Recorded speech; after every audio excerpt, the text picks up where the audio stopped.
Thank you so much. All right, current time now is 5:46, and many people are gearing up for the parades this morning, including Rex.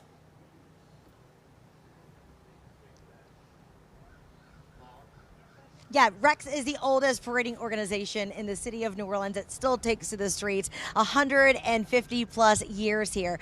But behind this all male crew and behind these rolling works of art are a group of female artisans and masterminds. And I think having a woman's touch is a good thing.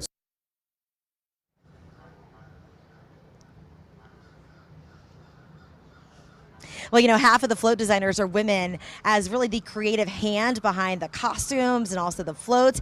It's a tradition nearly 100 years old, and all new this morning, we're introducing you to the women at the helm.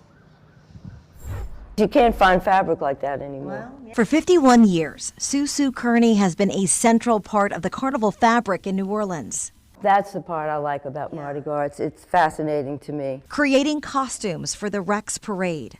The behind-the-scenes work that goes into Mardi Gras, which I love. Fresh out of college and just by chance, Kearney got the call back in 1973 that would change her life. Would you please help us out? We're in a bind. So I said, well, sure, but I really don't know what to do. But what she did was stitch her name into Rex permanently. Kearney follows in the footsteps of several female pioneers, finding a special place within this all-male organization. Around 1919 was the time that women started leading the efforts artistically and creatively for both floats and for costumes. Even the grandmother of current executive vice president and past king James Reese left a special touch on the crew. Basically, the entire backdrop of what you see rolling down the street was what she had, come up with in her head with some guidance from the captain, and then put down on paper as an original sketch, and then finally as a full color design. Like that of today's leading lady, Caroline Thomas, Rex's creative director. I mean, especially these are not climate-controlled dens. After answering a Craigslist ad, Thomas began to quickly make her mark, working her way up the ladder and now at the helm, a year-round job that she sees culminate on Fat Tuesday. It's not just a party, it's actually a way in which people,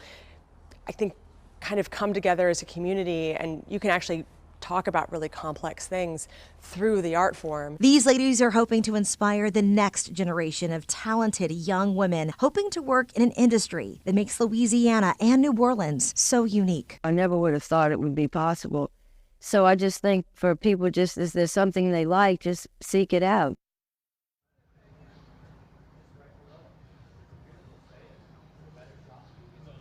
You know, and one of the other things that they really want to punctuate with all of this is that you can have a career in Mardi Gras. It's not just seasonal. These people are working year-round. As soon as those floats get back into the Rex Den later on today, they're stripping them by tomorrow. They're getting ready to put the next theme on for next year and in the weeks to come. So this is a year-round job that many people are taking part in.